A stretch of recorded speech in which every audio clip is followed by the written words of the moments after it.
The Discovery captain Alina Vasquez stood on the bridge of the UES Prometheus, watching the dead planet slowly rotate beneath them.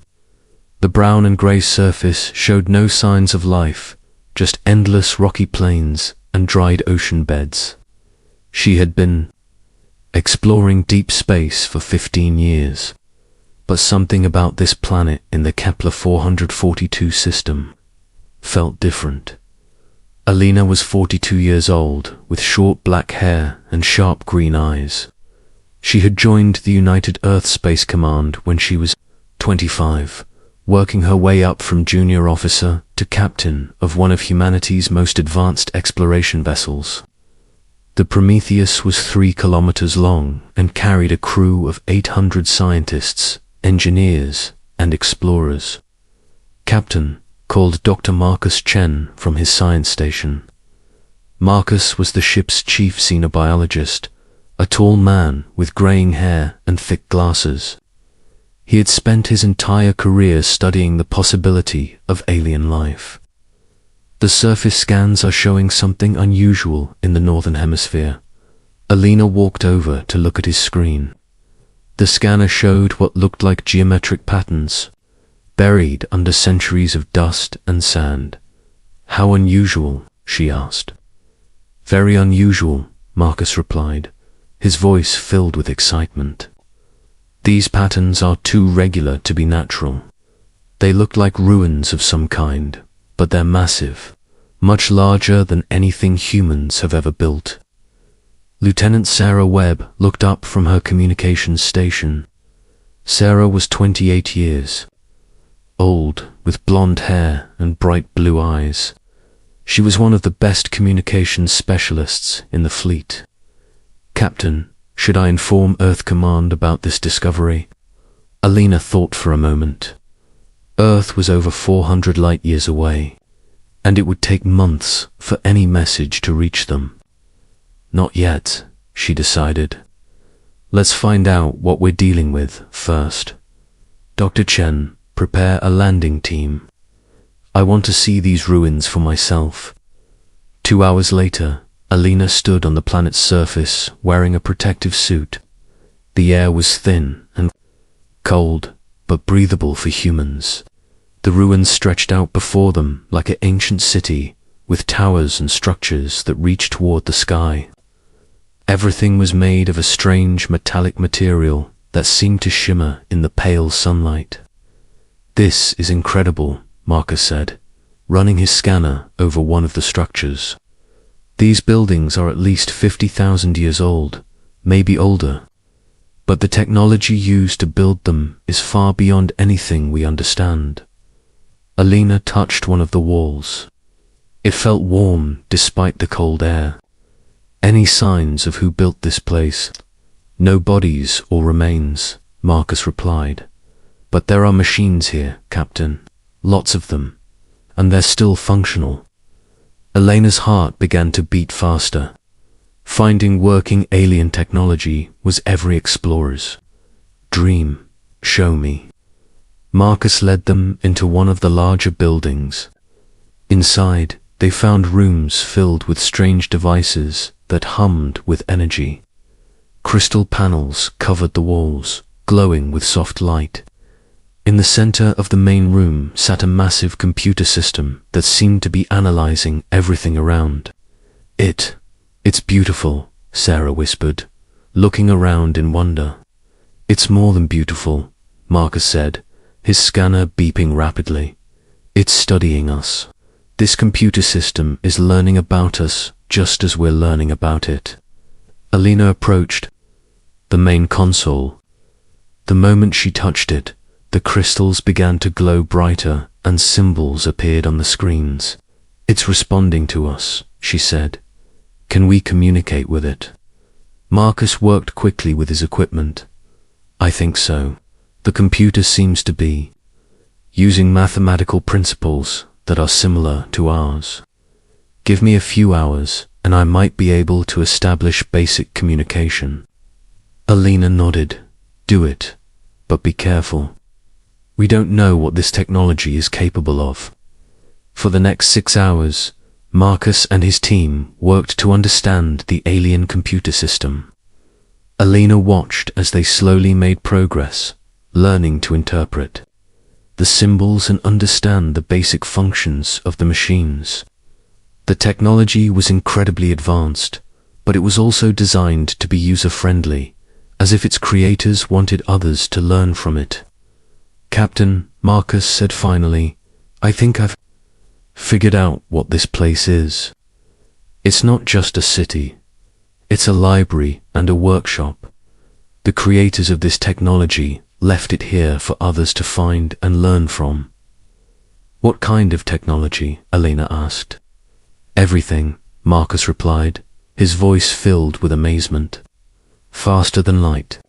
Travel, energy generation, materials, science, even biological enhancement. It's like they wanted to give other species the tools to advance themselves." Alina felt a chill run down her spine. Why would they do that? "I don't know," Marcus admitted. "But Captain, we need to study this. This technology could change everything for humanity." Alina made her decision. "Set up a research base. I want teams working around the clock to understand this technology. But remember, we're explorers first. We study, we learn, but we don't take anything without understanding it completely." The crew of the Prometheus worked for 3 weeks to establish their research base. They set up temporary buildings around the ruins and began the careful process of studying the alien technology. Alina was amazed by what they discovered. The technology was not only advanced, but also intuitive. It seemed designed to help other species understand and use it. Dr. Chen made breakthrough after breakthrough. The alien computers contained vast databases of scientific knowledge, including theories about physics and chemistry that were centuries ahead of human understanding. The crew began to experiment with some of the simpler technologies, learning to create new materials and energy sources. Captain Sarah called from her station one morning. "I'm detecting ships approaching the system. Multiple vessels, moving faster than light." Alina rushed to the bridge. On the main screen, she could see 12 ships dropping out of hyperspace near the planet. They were sleek and silver, about 2 kilometers long each, with designs unlike anything in human records. "First contact," Alina whispered. This was the moment every space explorer dreamed of and feared. Sarah tried to establish communication. Use the standard, peaceful greeting protocols. Sarah worked at her station, sending out mathematical sequences and basic symbols. After several minutes, a response came back. The alien ships were communicating, but their message was not what Alina expected. "Captain," Sarah said, her voice worried, "they're not responding to our greeting. They're sending what appears to be a demand for surrender." Alina frowned. "Are you sure? The computer is translating their message now," Sarah replied. "They're ordering us to power down our weapons and prepare to be boarded. They're treating us like criminals." On the lead alien ship, Commander Zarthik stood in his command center watching the human vessel on his screens. Zarthik was a member of the Corvani Empire, a race of tall, thin beings with blue skin and large eyes. The Corvani had been exploring the galaxy for over 10,000 years, and they had encountered many primitive species. Science Officer Veltar Zarthik called to his subordinate, "What can you tell me about these creatures?" Veltar was smaller than Zarthik, with silver markings on his blue skin that indicated his scientific rank. "They appeared to be a young species, Commander. Their ship is crude but functional. They seem to have basic faster-than-light capability, and they're looting the precursor ruins," Zarthik said with disgust. "Just like all the other primitive species we've encountered. They find ancient technology and try to steal it without understanding what they're dealing with. The Corvani Empire had been searching for precursor ruins for centuries. The precursors were an ancient race that had disappeared long ago, leaving behind only their advanced technology. The Corvani considered themselves the rightful inheritors of this technology, and they did not appreciate other species interfering with their research. Commander Veltar said, studying his sensors, "These humans seem to have been here for several weeks. They've established some kind of research facility." Zarthik's anger grew. "They're contaminating the site. Send the standard demand for surrender. If they comply, we'll relocate them to a safe distance. If they resist, we'll use force." Back on the Prometheus, Alina read the translated message from the aliens. They were demanding that the humans leave the planet immediately and surrender any technology they had taken from the ruins. The message was polite but firm, and it made one thing clear. The aliens considered the ruins to be their property. "Captain," Marcus said urgently, "we can't just leave. We're on the verge of major breakthroughs. This technology could solve humanity's energy problems, advance our space travel capabilities, and open up new worlds for colonization." Alina understood his frustration, but she also understood the danger they were in. The alien ships outnumbered the Prometheus 12-1, and they had no way of knowing what weapons the aliens possessed.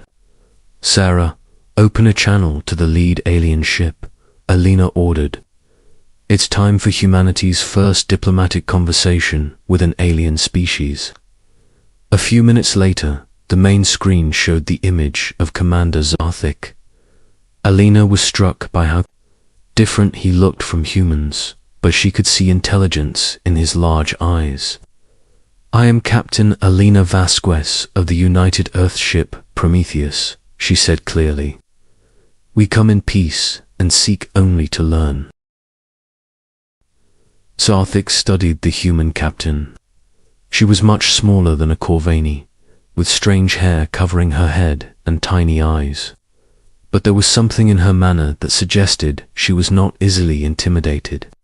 "I am Commander Zarthik of the Corvani Empire," he replied. "You are trespassing on a sacred site. The precursor ruins belong to advanced civilizations, not to primitive species who would misuse the technology." Alina felt a flash of anger at being called primitive, but she kept her voice calm. "We are not primitive, Commander. We are explorers and scientists. We have studied the ruins carefully and with great respect." Zarthik was surprised by the humans' confident response. Most primitive species were intimidated by the appearance of Corvani ships. "You have been here for weeks," he said. "What have you learned?" Alina made a decision that would change the course of human history. "We have learned that the precursors wanted their technology to be found and studied. The computer systems are designed to teach, not to hide knowledge." Zarthik's expression changed to one of disbelief. "Impossible. The precursor technology is far beyond the understanding of primitive species. It takes advanced minds decades to comprehend even basic precursor concepts." "Then perhaps," Alina said quietly, "you should reconsider your definition of primitive." The resolution, the tension in space was thick as both fleets faced each other above the ancient planet.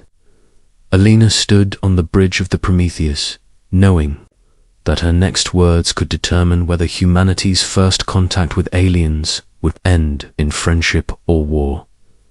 Commander Zarthik stared at the human captain on his screen. No primitive species had ever spoken to him with such confidence.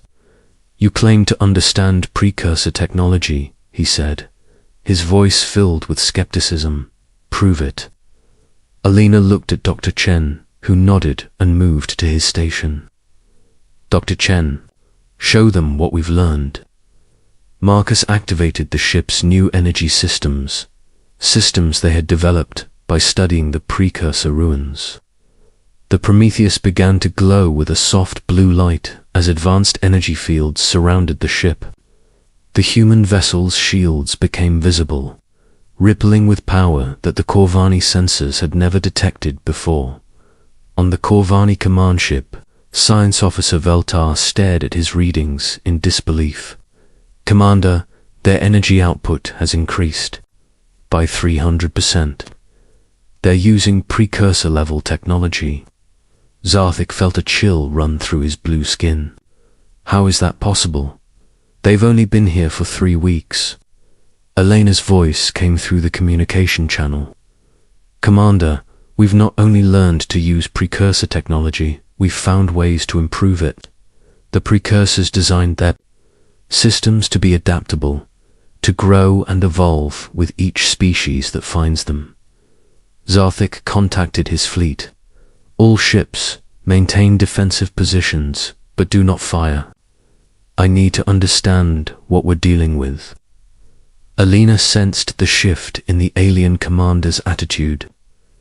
"Commander, would you like to see what we've discovered? We invite you to visit our research facility." "That would be acceptable," replied carefully, "but I will bring security forces." "Of course," Alina said, "we would do the same." 2 hours later, Commander Zarthik stood in the main chamber of the precursor ruins, surrounded by human scientists and engineers. He was 7 feet tall, much taller than the humans, but he found himself looking up at them with new respect. Dr. Chen was explaining their discoveries to Veltar, the Corvani science officer. "The key breakthrough came when we realized that precursor technology responds to biological patterns. Each species that uses it will unlock different capabilities based on their unique neural structure." Veltar examined the human modifications to the precursor computers.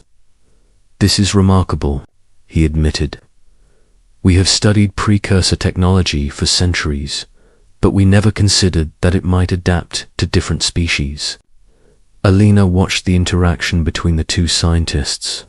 Despite their physical differences, she could see that they shared the same curiosity and excitement about discovery.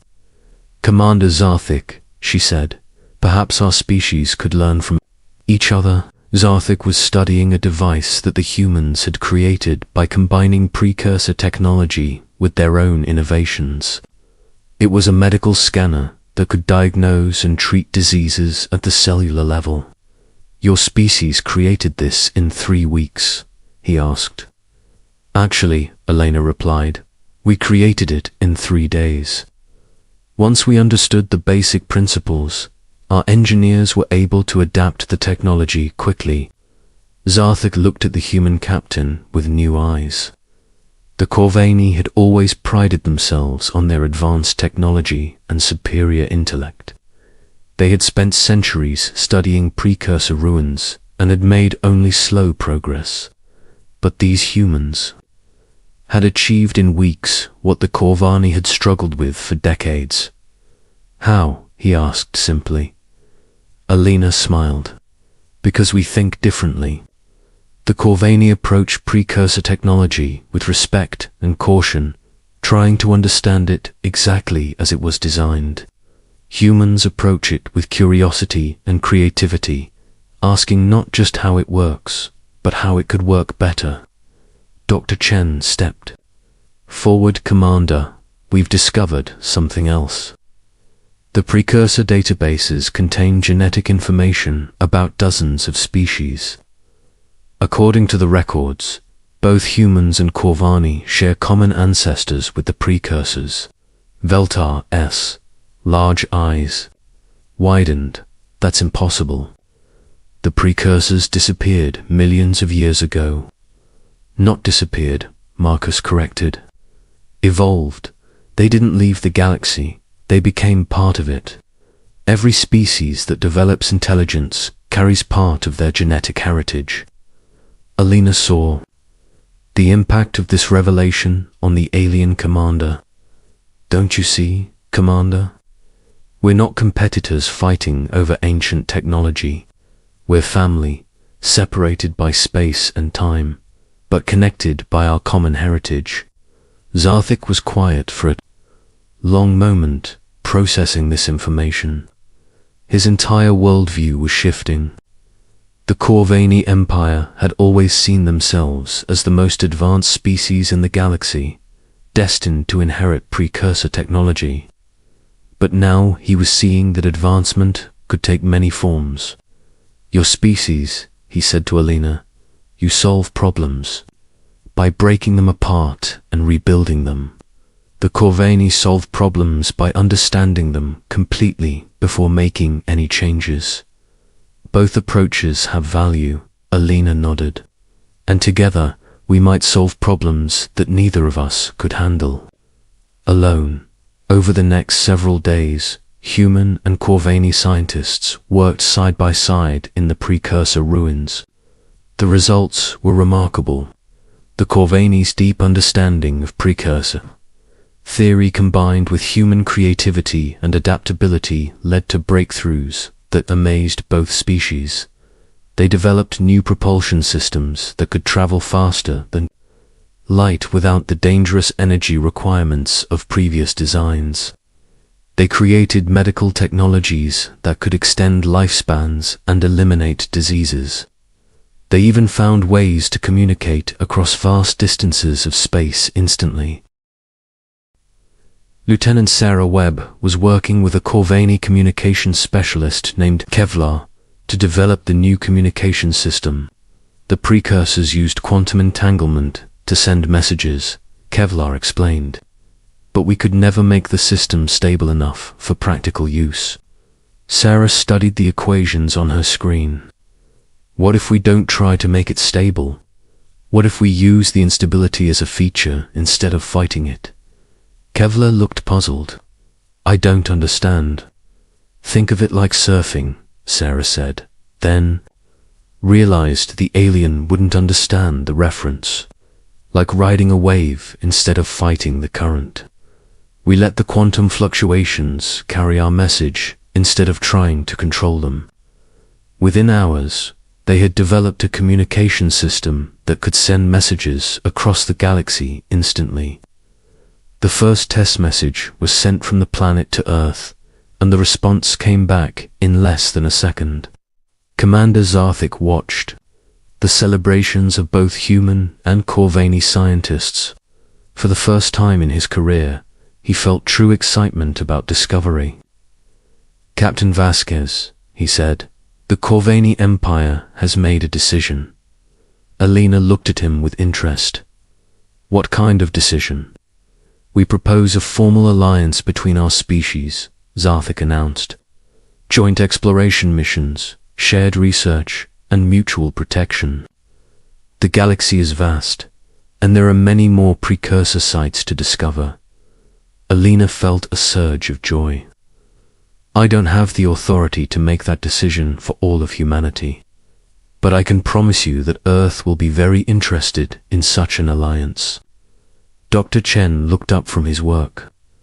"Captain, we've made another discovery. The precursor databases contain star maps showing the locations of hundreds of other ruins throughout the galaxy. Some of them are in regions that neither humans nor Corvani have explored." Veltar was studying the maps.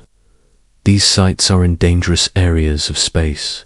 Some are near black holes, others are in systems with unstable stars. It would take the combined resources of both our species to explore them safely." Alina saw the future spreading out before them. "Then we'll explore them together." Human ingenuity and Corvani wisdom, working as partners instead of competitors. Zarthik extended his long, thin hand to Alina.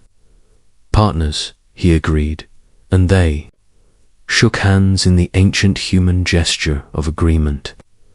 6 months later, Captain Alina Vasquez stood on the bridge of the UES Prometheus as it traveled through hyperspace alongside 12 Corvani vessels. They were heading toward a precursor site near the galactic core, a journey that would have been impossible for either species alone. The combined human-Corvani fleet was equipped with the latest technology developed from their joint research. The ships could travel faster and safer than ever before, and they carried scientific equipment that could analyze phenomena that had previously been beyond understanding. "Captain," Sarah called from her station, "we're receiving a transmission." From the Corvani flagship, Elena smiled. Over the past months, she had developed a real friendship with Commander Zarthik. Despite their physical differences, they shared the same passion for exploration and discovery. "Put him through," Elena ordered. Zarthik's image appeared on the screen. "Captain Vasquez, our long-range sensors are detecting something unusual at our destination. The precursor site appears to be ... active." Elena felt her heart rate increase. "Active how? We're not sure," Zarthik admitted. "But it's generating energy signatures unlike anything we've seen before. It's almost as if it's been waiting for us." Elena looked around her bridge at her crew. They were the best and brightest that humanity had to offer, but they were also part of something larger now. The alliance with the Corvani had opened up possibilities that neither species could have imagined alone. "Then let's go see what it's been waiting for," Elena said. "After all, we're explorers. Finding the impossible is what we do." As the combined fleet approached the mysterious precursor site, Elena reflected on how much had changed since that first discovery. Humanity was no longer alone in the universe, and they had found not just allies, but family among the stars. The future was full of unknowns, but she was confident that whatever challenges lay ahead, humans and Corvani would face them together. The greatest adventures were still waiting to be discovered, and Elena Vasquez couldn't wait to find them. The Meridian Empire had spent millennia perfecting the art of diplomatic subjugation. Their first contact protocols were legendary among the 37 species they'd peacefully integrated into their empire. They never needed to fire a shot. Their technological superiority was usually enough to convince any rational species to accept their terms of protection. When their long-range scouts discovered Earth in the Orion Arm, Supreme Consul Vex Eret dismissed it as another routine acquisition. The humans had barely established colonies on their moon and neighboring planet. Their primary energy source was still fusion-based, and their fastest ships couldn't even reach 1% of light speed. The standard protocol would work perfectly. Send in the impressive diplomatic fleet, demonstrate their power through a few harmless but spectacular displays, and watch as another civilization gratefully accepted their guidance. Begin the standard approach sequence. Vex Eret commanded from the bridge of the Celestial Mandate, the flagship of the diplomatic fleet. 12 crystalline ships, each the size of a small moon, materialized in Earth's orbit, their translucent hulls refracting sunlight in dazzling patterns designed to inspire awe. The first sign that this wouldn't be a typical first contact came when the humans failed to respond with the expected mix of fear and reverence. Instead, every military installation on the planet went dark, their energy signatures vanishing as if they'd been powered down. The civilian networks erupted with activity, but not panic. It was coordinated, purposeful. "Curious response," muttered First Observer Kaylin, her silver eyes narrowing at the data streams. "They're not following any of the predicted behavioral patterns." Vex Eret dismissed her concerns. "Proceed with the demonstration. Target their largest satellite installation, the one they call the International Space Station. Disable it with a precision burst. Show them how easily we could destroy it if we wished."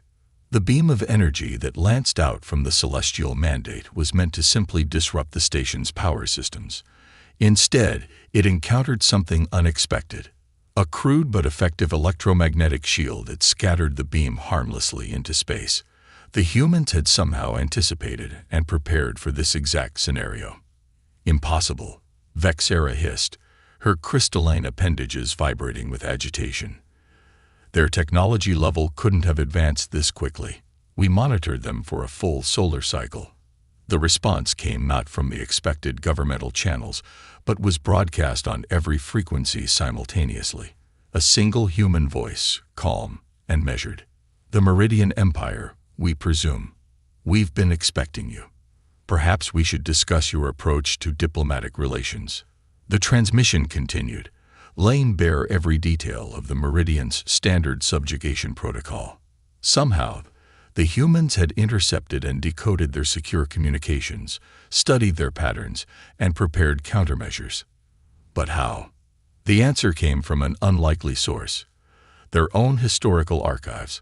While monitoring Earth's entertainment broadcasts, the Meridians had inadvertently revealed their own playbook. Humans had been imagining and writing about alien invasions for centuries, creating countless scenarios of first contact gone wrong. They had literally rehearsed this moment through their fiction, gaming, and popular culture for generations. "Sir," Kalen's voice carried an edge of concern. "They're powering up something on their lunar surface. Energy signatures unlike anything in our database." Before Vexera could respond, a massive electromagnetic pulse erupted from the moon's dark side, carefully calibrated to the exact frequency of Meridian shields. 3 diplomatic vessels lost power immediately, their crystalline structures darkening as they began to drift. "How?" Vexera demanded, watching in horror as the humans launched what appeared to be primitive chemical rockets toward the disabled ships. Their technological level shouldn't allow for this. "They didn't advance their technology, sir," Kalen replied, her voice filled with dawning understanding. "They adapted their existing technology specifically to counter ours. Every piece of fiction, every war game, every disaster scenario they've ever imagined. They turned it all into a preparation for this moment." The primitive rockets split apart mid-flight, revealing sophisticated electromagnetic disruptors, clearly reverse-engineered from studied debris of older Meridian probes. The humans hadn't waited for first contact to begin preparing their defenses.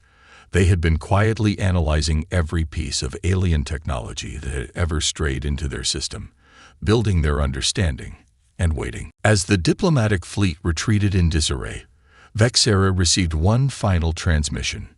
"Next time, try asking nicely. We're actually quite friendly when not threatened. Oh, and you might want to warn others. Humanity doesn't take kindly to attempted subjugation, diplomatic or otherwise. Safe travels." The Meridian Empire had made a crucial mistake. They had assumed that a species' technological level determined their capability for resistance.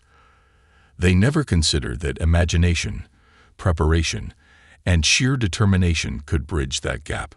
In the cycles that followed, the Earth Protocol would become a cautionary tale taught to every Meridian diplomat.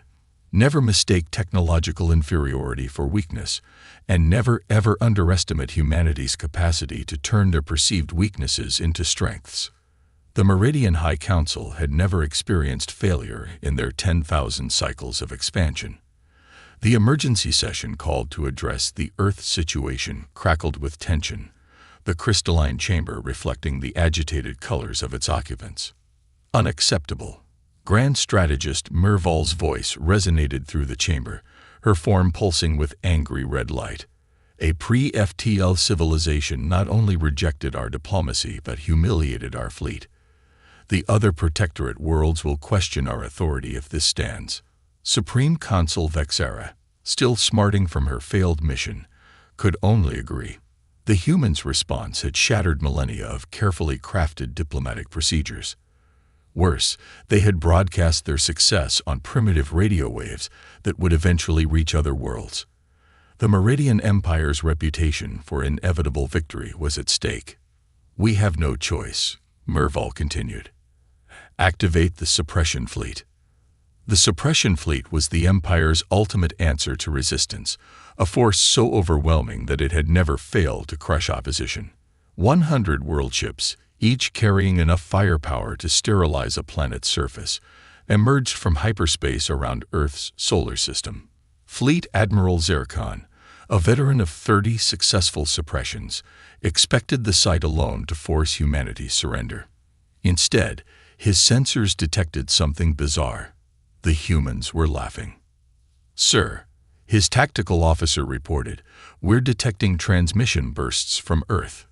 They're sharing jokes about our ship designs, something about compensating for something, and bigger targets are easier to hit."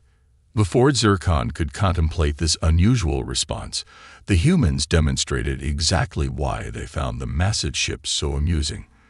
Thousands of tiny objects, no larger than ancient chemical missiles, emerged from concealed silos across Earth's surface. The Meridian fleet's automated defenses ignored them. They were too small to register as threats. That was their first mistake. These weren't weapons in the traditional sense. They were automated maintenance drones, repurposed from asteroid mining operations. Each one carried a simple payload, a quantum-entangled communication device, and a small amount of antimatter. The humans had figured out that Meridian shields, while impenetrable to energy weapons and kinetic impacts, had a critical weakness. They didn't prevent quantum entanglement. The drones attached themselves to the massive world ships like mechanical parasites. Then, using the entangled communicators to coordinate their actions, they detonated simultaneously. The antimatter payloads were tiny, barely enough to power a small city for a day. But they detonated inside the shields, creating cascading failures in the massive vessel's power systems. Impossible. Zircon watched in horror as 30 world ships went dark in the first wave. Their technology shouldn't allow for quantum entanglement, let alone antimatter containment. The answer came from an unexpected source. A human scientific paper published just weeks before the Meridian's arrival, theorizing about the potential military applications of asteroid mining technology. The humans hadn't developed new technology. They had simply repurposed their existing tools in ways the Meridians had never considered. As the fleet struggled to adapt, humanity revealed their second surprise. The lunar surface, seemingly unchanged since the diplomatic incident, erupted with activity. What the Meridians had dismissed as primitive mining operations were actually massive electromagnetic accelerators. Chunks of moon rock, accelerated to relativistic speeds, tore through the disabled world ships like tissue paper. They turned their entire moon into a weapon. Zircon's tactical officer whispered in awe. They must have been preparing this for months, right under our surveillance. The humans had learned from the diplomatic fleet's visit. They had studied the Meridian's shield technology, found its weaknesses, and developed counters using technology they already possessed. They didn't need to match the Meridian's technological level. They just needed to understand it well enough to exploit its vulnerabilities. But the true horror for the Meridians wasn't just the military defeat, it was the psychological warfare that accompanied it. The humans broadcast every victory, every successful tactic on open channels. They weren't just fighting the Meridian fleet, they were teaching every subjugated species in the galaxy how to resist. "Sir," the communications officer interrupted Zircon's thoughts, "we're receiving a transmission from Earth's Unified Defense Command." The message was simple: impressive fleet. Shame if something happened to the rest of it. Would you like to discuss terms, or should we continue our demonstration? As Zircon prepared to order a retreat, he received one final transmission, this one on a private channel. It contained technical specifications for human mining drones, lunar acceleration technology, and quantum entanglement devices. The message attached read, "Free to share with any other protectorate worlds that might be interested.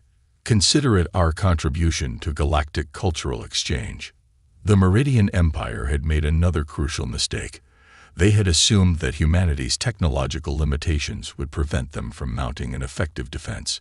Instead, those very limitations had forced humans to become masters of adaptation, turning everyday technology into devastating weapons.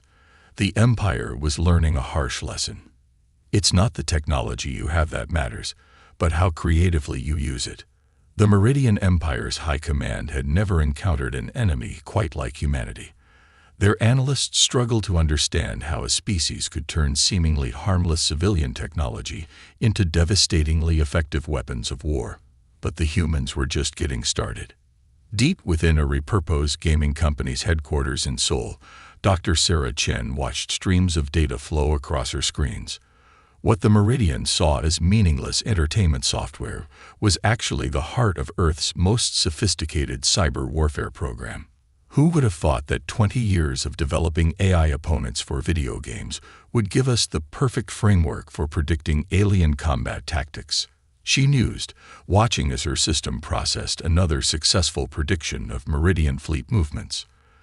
The gaming industry's neural networks, trained on millions of human players' strategic decisions, had proven remarkably effective at anticipating Meridian military responses. Every strategy game ever played had contributed to a vast database of tactical possibilities that now helped humanity stay 3 steps ahead of their technologically superior opponents. Meanwhile, in orbit, Commander James Rodriguez coordinated Earth's defensive swarm from what appeared to be a civilian broadcasting satellite. In reality, it was the control center for Operation Influencer, possibly humanity's most bizarre weapon yet. Status report on the TikTok offensive, he asked his young lieutenant, trying to keep a straight face despite the absurdity of the question. Sir, our social media AI has successfully infiltrated their ship-to-ship communication networks. We're currently flooding their systems with what appears to be 15 million cat videos, each containing encrypted command codes for our dormant virus programs. The Meridians had expected military-grade cyber attacks. Their ship's systems were hardened against traditional electronic warfare. What they hadn't expected was for humanity to weaponize its social media algorithms, systems designed to be as addictive and penetrating as possible. The same technology that could make a dance video go viral was now spreading chaos through their fleet's communication networks. In London, Dr. Emma Watson had discovered another unexpected use for civilian technology. Her team had repurposed weather monitoring systems into a sophisticated alien detection grid. The same algorithms we use to predict hurricane patterns work surprisingly well for tracking their stealth ships, she explained to her colleagues. Turns out cloaking devices create atmospheric disturbances very similar to low-pressure systems. But perhaps the most unexpected weapon came from Silicon Valley, where a team led by Dr. Raj Patel had transformed search engine algorithms into the ultimate military intelligence system. Think about it, he explained to bewildered military officials. We spent decades perfecting software that can understand context, predict user intent, and sort through vast amounts of seemingly unrelated data. Now we're just pointing it at a different kind of search problem. The Meridians discovered this new capability the hard way when they tried to launch a surprise attack on Earth's Mars colonies. Somehow, the humans had anticipated not just the attack, but the exact tactics that would be used. What they didn't know was that Dr. Patel's system had analyzed centuries of science fiction literature, comparing it with actual Meridian battle tactics, and identified patterns that even the Meridians themselves hadn't recognized. Sir, a junior analyst interrupted Admiral Kexful's strategic meeting. The humans are doing something strange with their entertainment broadcasts again. The Admiral had learned to dread those words. What is it this time? They're broadcasting cooking shows, sir. But our analysts have detected embedded patterns in the recipes that match our encryption protocols. They're literally hiding military intelligence in baking instructions. The Meridians had made yet another miscalculation. They had assumed that civilian technology, being designed for entertainment and convenience, couldn't pose a military threat. They had forgotten that any sufficiently advanced algorithm, designed to understand and predict human behavior, could be turned into a powerful military tool. In a secure facility beneath Seattle, a team of game developers turned military strategists worked on their latest project. If you think about it, one developer commented, "We spent years creating AI that could challenge millions of players simultaneously. Now we're just using it to outthink one very predictable alien empire." The empire's military analysts were reaching a disturbing conclusion. Humanity's greatest weapon wasn't their repurposed technology. It was their ability to see potential weapons in everything around them. a species that could turn social media into a military asset and weather forecasting into a defense system was capable of turning absolutely anything into a weapon. As if to prove this point, Earth's defense forces began their next major offensive. The Meridians detected millions of tiny objects launching from Earth's surface. Initial scans identified them as debris, space junk from centuries of satellite launches. Too late, they realized their mistake. Humanity had turned their orbital waste into a vast network of improvised explosive devices, each piece of space junk containing a tiny but potent surprise. "Remember," Dr. Chen told her team as they watched another Meridian fleet retreat in disarray, "they expected us to fight like a military force. They never expected us to fight like an entire civilization." The Meridian Empire was learning that they hadn't just picked a fight with Earth's military. They had challenged human ingenuity itself. And human ingenuity, it turned out, was a far more formidable opponent than any conventional military force. The Meridian Empire's defeat was not marked by a single decisive battle, but by a series of escalating realizations that they were fighting a losing war against an enemy they had fundamentally misunderstood. Supreme Strategist Miraval stood before the High Council, her crystalline form dulled with exhaustion. "We must face an uncomfortable truth. We are not losing this war because the humans are stronger. We are losing because they refuse to fight it the way we expect them to." The latest intelligence reports scrolled across the chamber's holographic displays. Each one documented another impossible adaptation, another unprecedented strategy that shouldn't have worked, but did. They've turned their entire internet infrastructure into a vast quantum computing network, one analyst reported.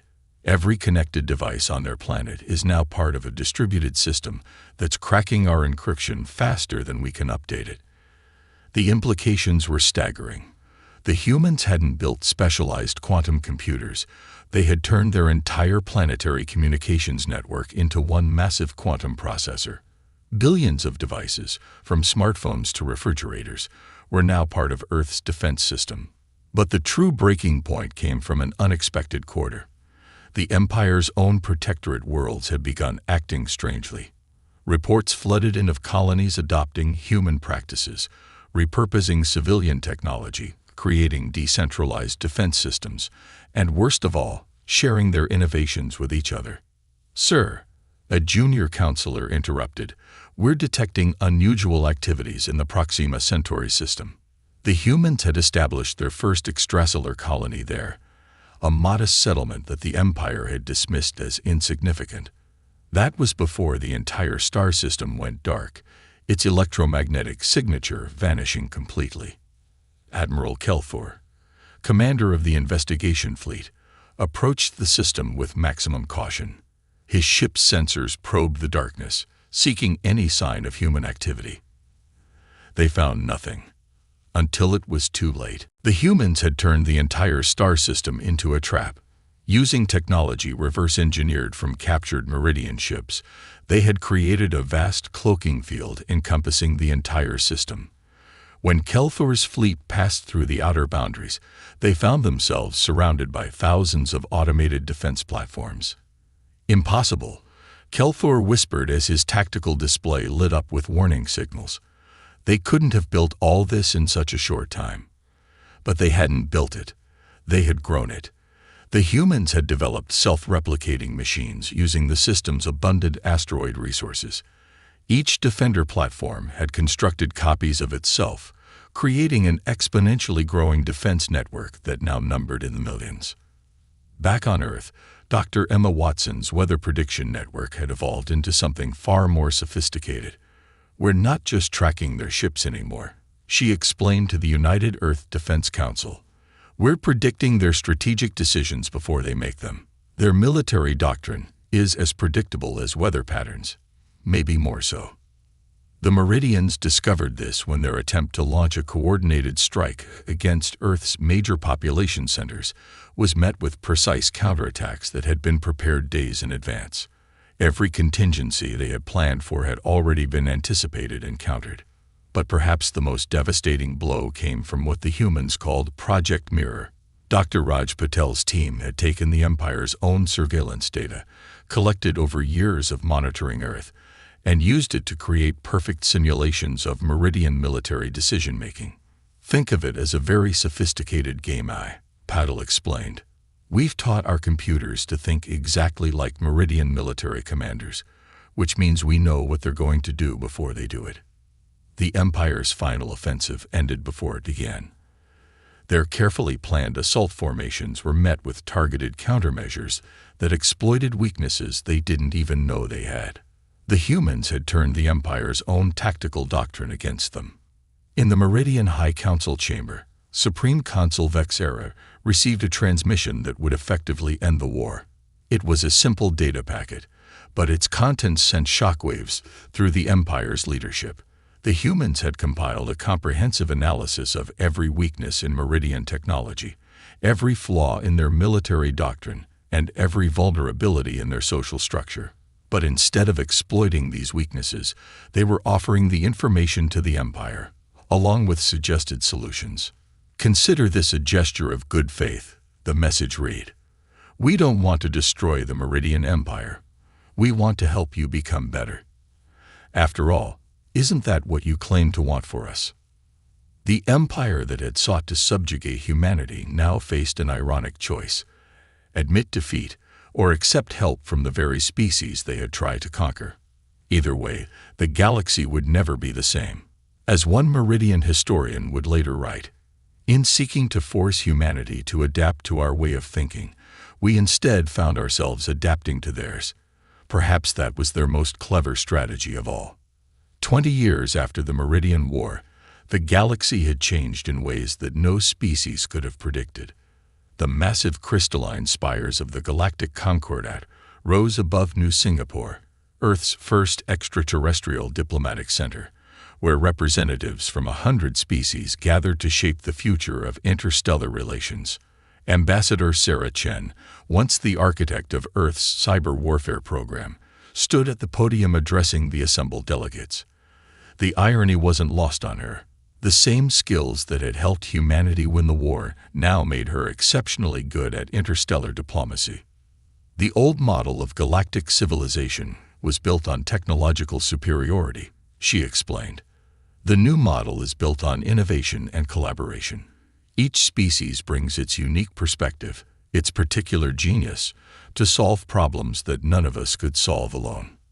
In the decades following the war, humanity had kept its promise. Instead of destroying the Meridian Empire, they had helped transform it. The Empire's rigid hierarchical structure had given way to a more adaptive, collaborative model, one that preserved their remarkable achievements while embracing change and innovation. Former Supreme Consul Vexera, now serving as the Meridian representative to the Concordat, watched from her crystalline observation pod. She had learned to appreciate human unpredictability, even as it continued to surprise her. They'd done it again, she communicated to her aide, watching as Ambassador Chen unveiled humanity's latest initiative. They found a way to turn our greatest fear into our greatest strength. The initiative was called the Galactic Innovation Network. It was a vast, interconnected system that allowed species across the galaxy to share problems, solutions, and ideas. The same principles that had allowed humanity to transform social media into a weapon of war now enabled unprecedented cooperation between civilizations. In orbit above Earth, the massive structure of the Frontier Academy dominated the view. Here, species from across the galaxy sent their brightest minds to learn not just technology, but creativity and adaptation. The curriculum was unlike anything the galaxy had seen before. One day, students might study how to repurpose mining technology for defense. The next, they would learn how to turn entertainment systems into predictive analytics platforms. The key was realizing that technology itself isn't the answer. Dr. Raj Patel, now the Academy's director, explained to a group of new students. It's how you use it, how you combine it in new ways, how you see possibilities where others see limitations. The Meridians had contributed their advanced technology, the Zixthar their unmatched biological sciences, the Quilleri their mastery of quantum mechanics. But humanity's contribution was perhaps the most valuable. They taught the galaxy how to innovate, how to adapt, how to see every tool as having multiple purposes. In the Proxima Centauri system, where humanity had once created their massive trap, now stood the largest research and development center in known space. The self-replicating machines that had once built weapons now constructed experimental technology, testing new ideas from across the galaxy. Commander Rodriguez, now retired but serving as a consultant, watched a group of young Meridian engineers working alongside human scientists. They're designing a new type of shield technology, his assistant explained. It combines Meridian crystal tech with principles from human social network theory. They're calling it a collaborative defense system. But perhaps the most profound change was visible in the younger generations. Species that had once defined themselves by their technological achievements now prided themselves on their ability to innovate and adapt. The rigid hierarchies of the past had given way to flexible, responsive systems inspired by humanity's example. In the High Council chamber on the Meridian homeworld, now transformed into a museum, visitors could read the famous words that had become a cornerstone of galactic philosophy. The measure of a civilization is not in the power of its tools, but in the wisdom with which it uses them. The galaxy had learned that true advancement wasn't about having the most powerful technology. It was about having the imagination to use what you had in new and unexpected ways. Humanity's gift to the galaxy wasn't their weapons or their tactics. It was their way of thinking, their ability to see possibilities where others saw limitations. As Ambassador Chen concluded her address, she shared a story that had become legend. When the first Meridian ships appeared in our skies, they expected to find a primitive species ready to be uplifted. Instead, they found teachers. Today, we all stand as students and teachers both, learning from each other, growing together, ensuring that no species will ever again mistake technological superiority for true advancement. The galaxy had changed forever. The age of empires built on force had given way to a civilization built on creativity, cooperation, and the endless potential of shared innovation. And it all began because one empire made the mistake of underestimating humanity's greatest weapon, their imagination. Never again became both a warning and a promise. Never again would one species try to dominate another through force. Never again would technological superiority be confused with civilization. And never again would anyone make the mistake of provoking humanity. Though now, they rarely had reason to try.